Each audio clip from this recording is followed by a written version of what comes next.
Assalamu alaikum wa rahmatullahi wa barakatuh. Welcome back to the reading lesson, and let's do together the questions. A. The main purpose of the writer is to show, number one, how African intellectuals contribute to other countries' development, how to eliminate poverty from Africa, and number three, how negative is brain drain to African countries.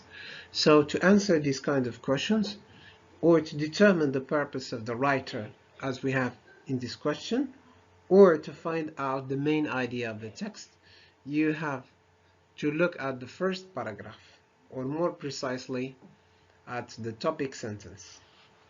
So the answer to this question, if you read the first sentence here, first sentence, you will determine what is the answer.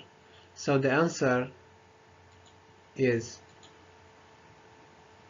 number one. Now, are these statements true or false, and justify? Number one, African immigrants contribute more wealth to the African economy. Is this true? Of course it is not true. It's false. So, if you read again the first sentence, so you will understand that it is false. Africans who immigrate to the United States contribute 40 times more wealth to the American than to the African economy. Now, number two, skilled workers living in USA send money to their home countries. Send their money to their home countries. The answer, true or false, is true. Number three, we can eliminate poverty in Africa with money alone. With money alone. Is this true? It's not true. It's false. Africa cannot eliminate poverty. Cannot eliminate poverty without first increasing, nurturing, taking care of its intellectual capital. Means human beings, professionals, doctors, etc. C. Answer the following questions from the text. Question 1. Who benefits more from the African immigrants? Their original country, or what you call the home country, original or home country, or the country that receives them. Country that receives them, we can say host countries. Host country. Explain. So let's read together the answer.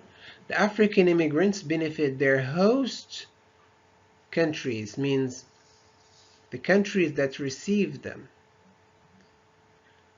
Host countries more than their home countries, according to the United Nations. Here we explained, according to the United Nations, an African professional working in the United States contributes about $150,000 per year to the US economy.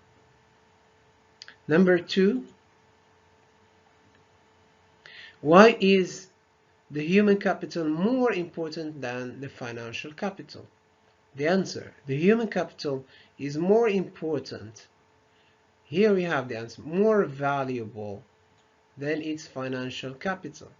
So, the human capital is more important than the financial capital because it is only a nation's human capital that can be converted into real wealth. The answer is here, because. So the question, why?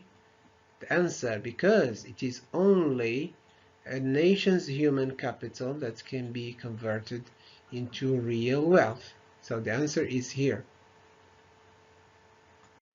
Question 3. How do African universities serve the American people? The answer.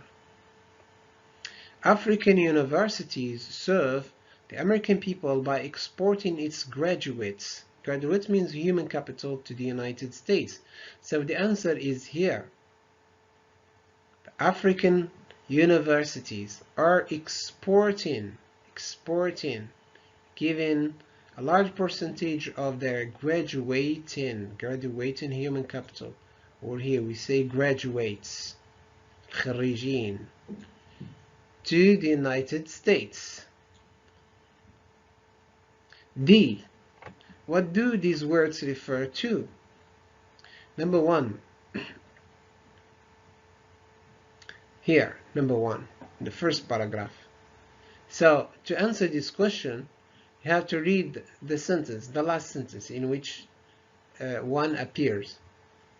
So if you do math, you will realize that the African professional remitting $300 per month to Africa is contributing 40 times more to the United States economy than to the African one. So to answer the question about reference, here we have to go back, step back.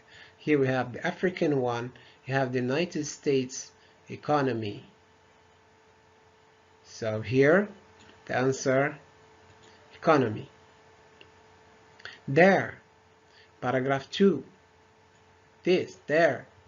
Again, you have to read the sentence. Under the current situation, Africa would still remain poor even if we were to send all the money in the world there. There refers to Africa. Refers to Africa. And here we come to the end of the lesson.